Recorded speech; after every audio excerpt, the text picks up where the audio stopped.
أعوذ بالله من الشيطان الرجيم. بسم الله الرحمن الرحيم. السلام عليكم warahmatullahi wabarakatuh. Murid-murid, sebelum kita mulakan pembelajaran kita, marilah sama-sama kita baca doa penenang hati. Bismillahirrahmanirrahim. Allahumma aftah alaina hikmataka wanshur alaina min khazaini rahmatika ya arhamar rahimin. Rabbi shrah li sadri wa yassir li amri wahlul 'uqdatam min lisani yafqahu qawli. Wa sallallahu ala sayyidina Muhammad wa ala alihi wa sahbihi wa sallam. Walhamdulillahi rabbil alamin. Murid, disambung pembelajaran kita tentang huraian pengertian tawafuk. Yang lepas kita sampai daurai dan boleh kita fahami tentang tadakhul. Kali ini tentang tawafuk. Kalau kita tengok, tawafuk artinya boleh muwafiqah. Boleh muwafiqah antara dua mukharrij, dan kedua-duanya ada setengah, tetapi di antara keduanya tidak boleh dibagikan seperti 1/4 dengan 1/6. Asal masalahnya adalah dengan mengambil setengah daripada salah satu mukharrij, kemudian didarabkan kepada mukharrij furud yang lain seperti separuh daripada mukharrij 4, iaitu 2, atau separuh daripada mukharrij 6, iaitu 3. Kemudian didarabkan menjadi 12. Okey, 2 kali 6, 12. Kemudian ataupun 3 kali 4, 12. Okey, baik gini. Tawafuknya kita nak cari asal masalah. Kita nak cari asal masalah ni. Asal masalah. Contohlah ini tak wujud lagi. Dia kata dia cuma bagi isteri, ni pun tak ada. Ibu dan anak lelaki. Maka kalau kita rujuk pada kitab, isteri dapat berapa? Isteri dapat 1/4. Ibu dapat apa? Kalau kita pada kepada ashabul furud, maka ibu akan mendapat 1/6. Anak lelaki dapat apa? Anak lelaki dapat asabah. Okey, macam mana nak cari asal masalah 12 ni? Kita jangan cari dulu. Kita tengok. Jadi kita letak 1/4 dengan 1/6. Yang ni tak payahlah, sebab ini asabah. Jadi kita tengok pembawah dia. 4 dengan 6. Baik. Kalau kita nak masukkan 4 ke dalam 6 ni tak boleh. Jadi macam mana? Kita ambil salah satu. Nak ambil apa? Kita ambil 4. Jadi 4 ni kita ambil, kita bagi 2 bahagian. 4 jadi berapa? 4 jadi 2.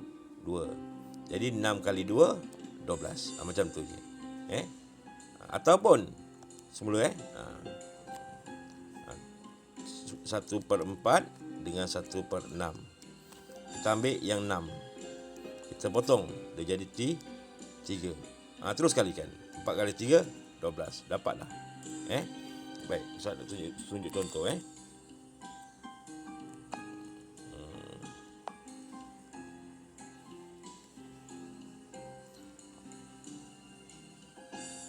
Okey. Contohnya macam ni. Dia kata kalau daripada buku, cuba tengok buku Tawaf. Dalam buku Tawafuk tu dia kata si mati meninggalkan yang pertama isteri.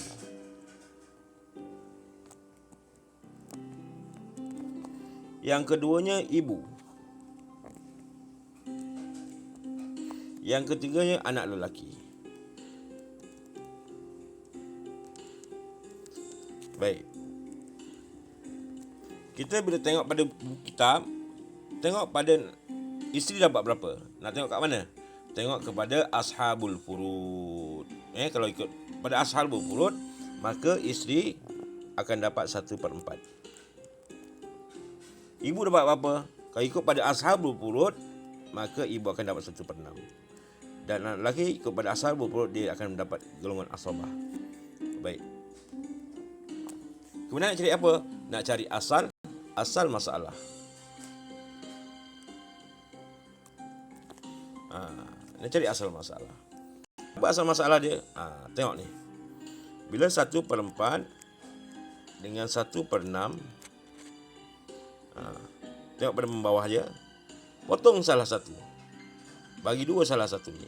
Sama ada nak yang potong yang ni boleh, ataupun nak potong yang ni boleh. Kita nak potong yang ni dulu. Kita potong terus. 6 jadi berapa bagi 2?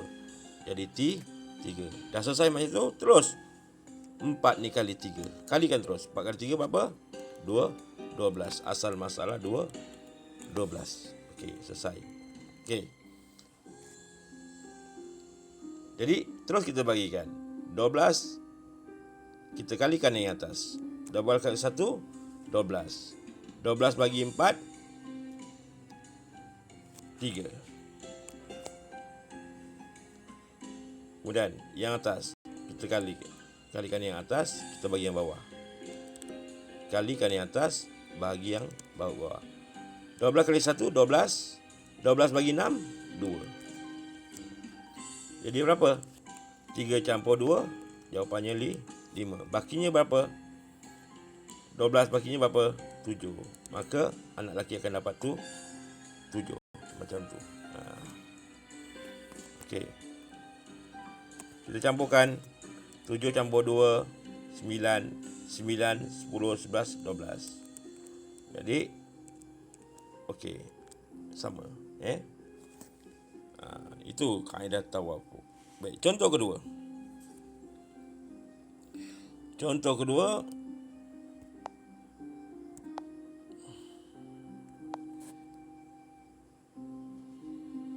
Si mati meninggalkan yang pertama isteri.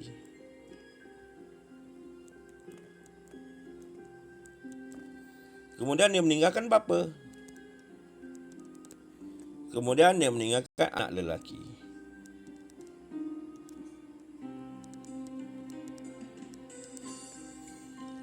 Okey. Sekarang nak cari isteri dapat berapa pecahan dia.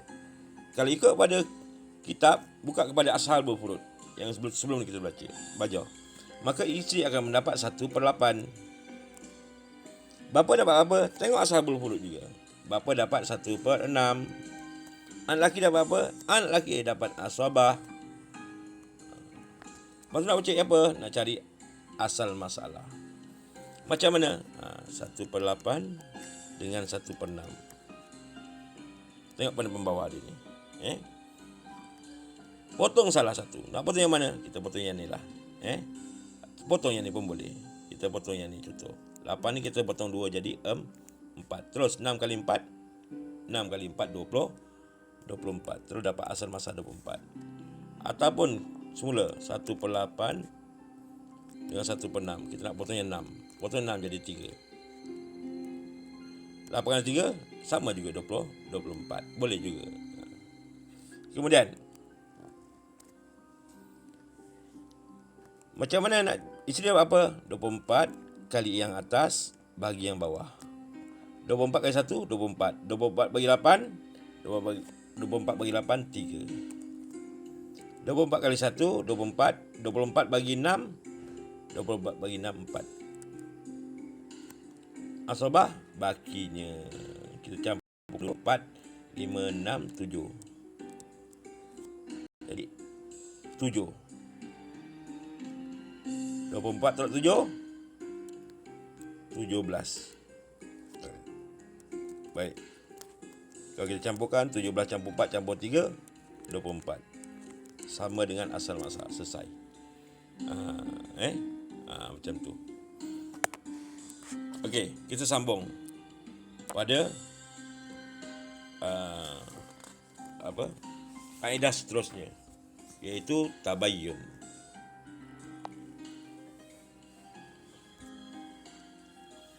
Baik. Kita tengok pada ni, tabayyun artinya berasingan antara dua mukharrij dan salah satu daripadanya tidak boleh dibahagikan separuh seperti 1/3 dengan 1/4.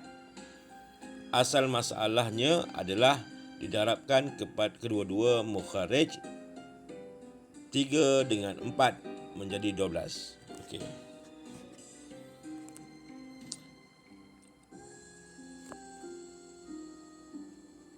1/4 1/4 dengan 1/3. 1/4 dengan 1/3 ni tak bolehlah kita nak potong satu-satu. Potong 4 terus jadi 2, 2 kali 3 6, tak boleh. Hanya ni tak boleh. Kaedah ni tak boleh. Sebab apa? Sebab dia tak boleh. Memang tak boleh. Jadi macam mana kalau macam ni? Terus kalikan. 4 kali 3 terus 12. Macam tu. Macam ni juga 2 dengan 3. Tak boleh. Nak potong satu terus kali 2 kali 3. Jadi tabayun ni terus dikalikan. Jadi kita tengok pada contoh dia macam mana.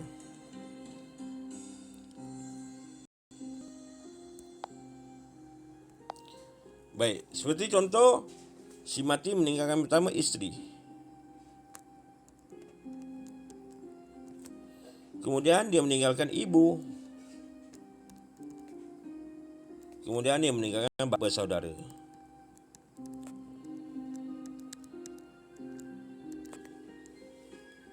Seibu sebapa.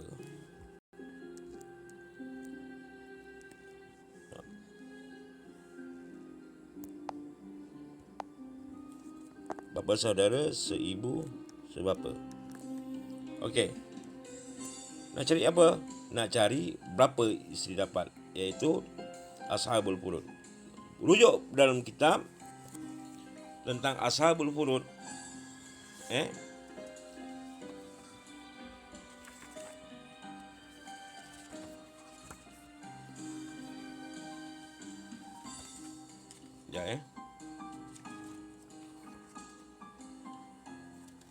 Ashabul furud muka surat apa? Muka surat 3. Tengoklah. Baik. Kalau ikutkan pada kitab ni, isteri akan mendapat 1/4. Cuba tengok buku. Tengok isteri. Ashabul furud.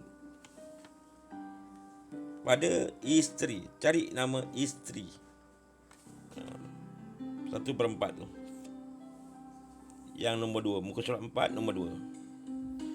Isteri akan mendapat rubu' 1/4 apabila si mati tiada meninggalkan anak lelaki atau cucu lelaki.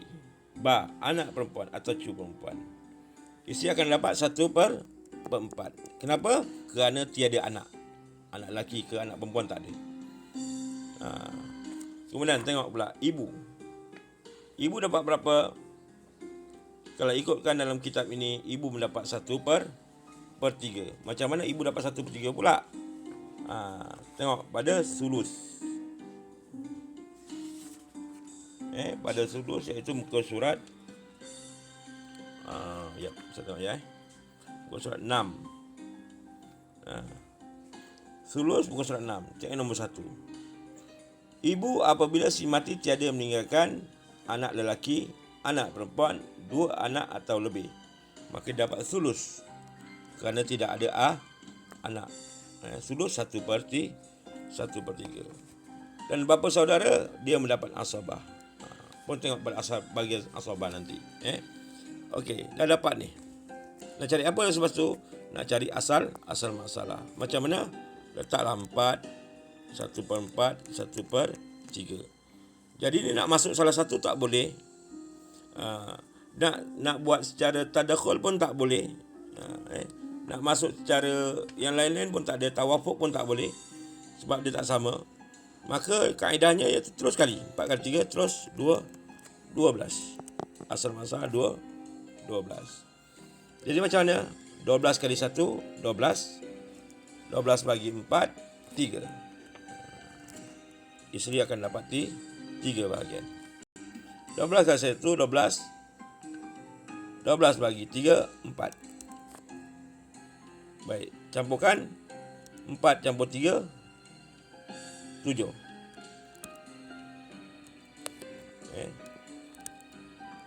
Baik, jadi baki berapa? 12 ni. 12 tolak 7 bakinya 5. Kalau campurkan 5 campur 4, 9, 9, 10, 11, 12. Maka sama. Selesai masalah. Tengoklah duit kalau ada 12,000 bagilah. Kalau ada 100,000 pun bagi juga macam itu kaedah dia. Macam tu. Baik, itu kaedah apa? Tabayyun. Tengok contoh kedua. Muka surat 38, tengok contoh kedua. Okey. Si mati meninggalkan yang pertama ibu. Yang kedua dia meninggalkan adik-beradik. Adik-beradik. Apa? Perempuan. Seibu, sebapa. Kemudian dia meninggalkan bapa saudara. Ibu dapat apa? Ibu dapat satu, macam tadi, sulus. Kerana tiada anak. 1/3. Adik-beradik mendapat apa?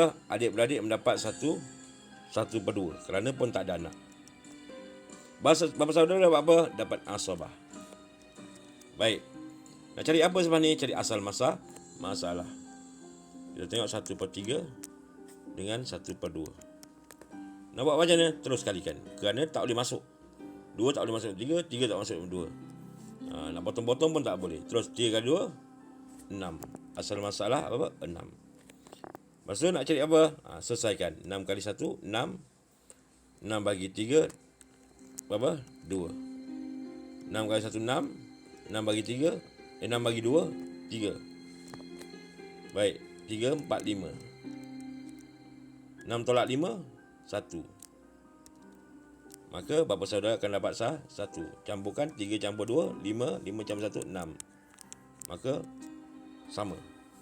Sah masalah ni. Kerana jumlah ni dengan ni sama.